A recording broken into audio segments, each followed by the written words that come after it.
Hi everyone, in this video I am on page 1 of the Unit 8 review, and we're going to be going over quite a few on this first page just to review stuff from earlier in the chapter with Venn diagrams and set notation. So on problem number 1, it says 9 is an element of, so don't forget that symbol notation, 9 is an element of this set. Is that true or false? That is false. Looking at the next one, this says 2 is not an element of that set. That would be false because we clearly see 2 is an element. On the next one, is 3, 4, 5 a subset of 2, 3, 4, 5, 6? It sure is. So every element in the subset is contained in the main set, so this would be true. So you might want to look at that half sheet that has those symbol notations on there so you can study them for the test. For number 4, this says 3, 6, 9, 10 is a subset of this set. That would be false because not every element is contained in that larger set. Our next notation, 2, 8 is not a subset of, that's what the slash means, of 2, 4, 6, 8. This would be false. So now we're going to be looking at doing kind of those set operations using complement notation, intersection, and union. So the first thing that I want you to note is on number 6, it says the number of subsets of K. Now, when we think about subsets, it's important to remember that the empty set without squiggle brackets is always a subset, as is the set itself. So if I had 1, 2, 3 as a set, the empty set would be a subset. 1, 2, 3, even though it's the same set, would be a subset. 1 by itself would be a subset, 2 by itself would be a subset, and then the combos from there. But on this problem, it doesn't want me to list the subsets. It wants me to find the number of subsets. And we have a formula that we can use to find that. And I would write this down, that the number of subsets is equal to 2 to the k, where k is the number of elements in the set. So this is nice because instead of having to list all the subsets of this one, which there would be quite a few of them as we're about to find out, I can take 2 to the power of 1, 2, 3, 4, 5 elements in the set, and 2 to the 5th power is 32. So folks, on the test, this is the work that I would be looking for when it asked you to name the number of subsets. Now, if it asked you to list the subsets, then you would have to do combinations and make sure that you can get all possibilities for those sets. Now, 7 says the complement of K. So remember, when we consider complementary probabilities or complementary sets, we have to consider the universal set. So my universal set contains all these elements, and K contains C, D, E, F, H. So the complement of K contains elements that are in the universal set, but not in K, which I'm just going to go ahead and go through the universal set and check to see what is in K and which is not in K, which would be in the complement of K. A is not in K, so A will be in the set of the complement of K. B is not in K, so B will be in the complement of K as well. C is in K, D is in K, E and F, but not G, so G will be in K's complement as well. So that's what that set will look like. For the next one, the intersection of K and R. Folks, I know you guys are super savvy with intersection, so my recommendation is when you are doing the test, actually write out these sets and circle what they have in common with each other. So looking at K intersecting with R, I'm going to start with A, alphabetical, move to C, that's next alphabetically. We see that we have C in common. They both have D, and that's it. So the intersection of K and R only includes C and D. What's wrong with this notation? Because we're talking sets, we need those squiggle brackets around those elements. Now on the next one, we need to make sure that we're following our rules of PEMDAS. I want to find the intersection of K and R first, and then find the complement of that set. Now the good news on this one is we just found the intersection of K and R in the last problem. So we want to know the elements that are in the universal set, but not on the intersection of K and R, because that's what the complement set would be. So A is not in this set, so it would be in the complement. B is not in that set, so it would be in the complement set. C and D are here, and that's it. So the rest of the elements would be in that complement set.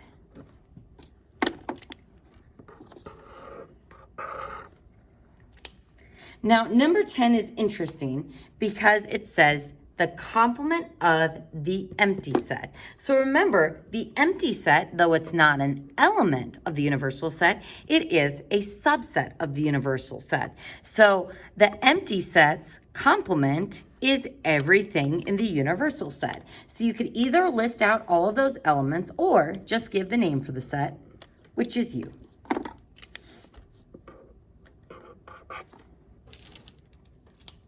Moving on to number 11, this says the number of subsets of R. So using our little formula up here, we are going to count the number of elements in R, which would be 1, 2, 3, 4. So 2 to the 4th, and again, this is the work that I need to see, and you'll see it on the answer key as well.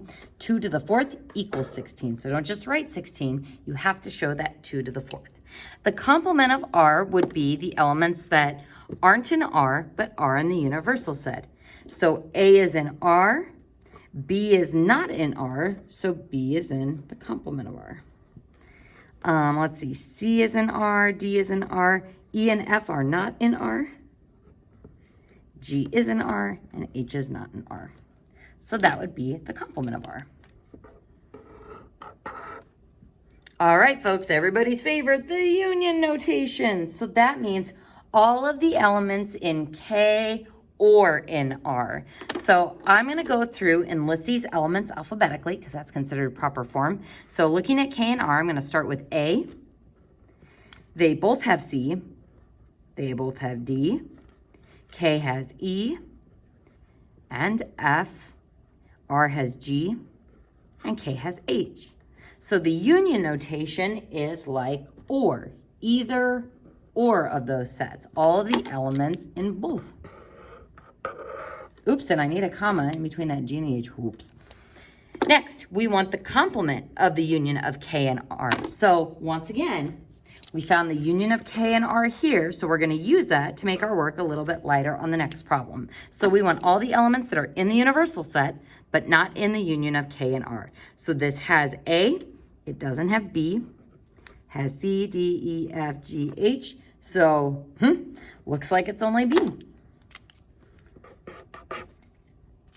All right, folks, I'm going to leave you all to do numbers 15 through 18, but I do want to go through the last 4 or 5 problems at the bottom of the page. So it says in numbers, oh boy, 19 and 20, let U equal all employees of Dunder Mifflin, for you office fans out there. So A is employees in the accounting department, B is employees in the sales department, C is female employees, and D is employees with an MBA degree. Describe each set in words. So this says the intersection of A and C.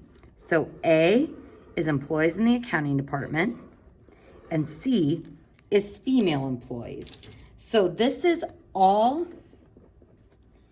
female employees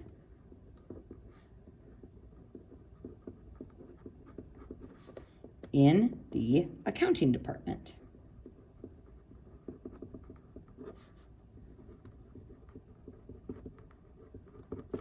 So this is the set of accounting department folks and those that are female. So all female employees in the accounting department.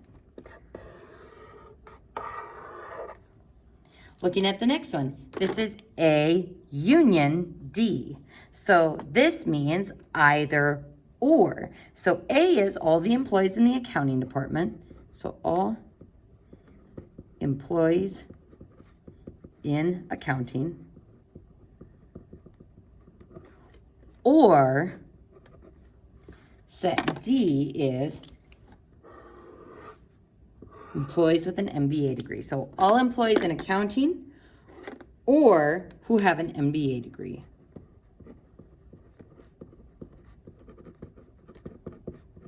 So remember that union is or and intersection is and. All right, moving on to number 21. Draw a Venn diagram and shade each set. So folks, on your test, you may want to do your shading in pencil first and then do your final shading, the overlap of the shading, in pen. Do make sure that you include your labels.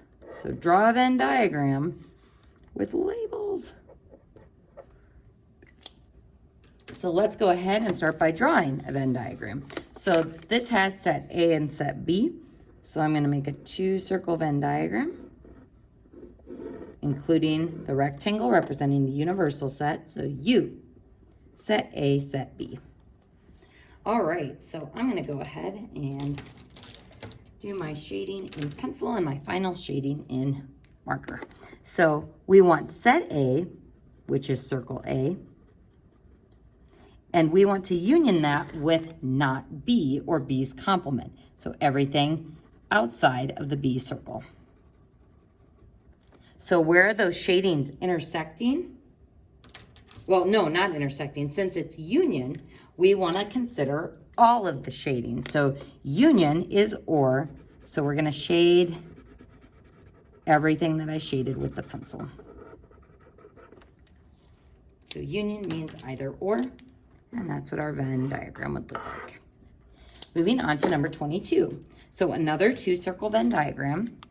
So we've got the complement of A, the intersection with B. Label, label, label. So let's start with the complement of A. That's everything outside the A circle.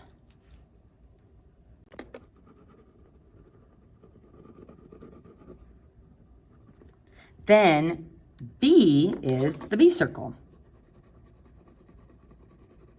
So since this is intersection, I am looking for the overlap of the shading, which is just occurring in kind of the part of a moon section of B. So not here, because I only have the shading in one direction. So just part of the B circle.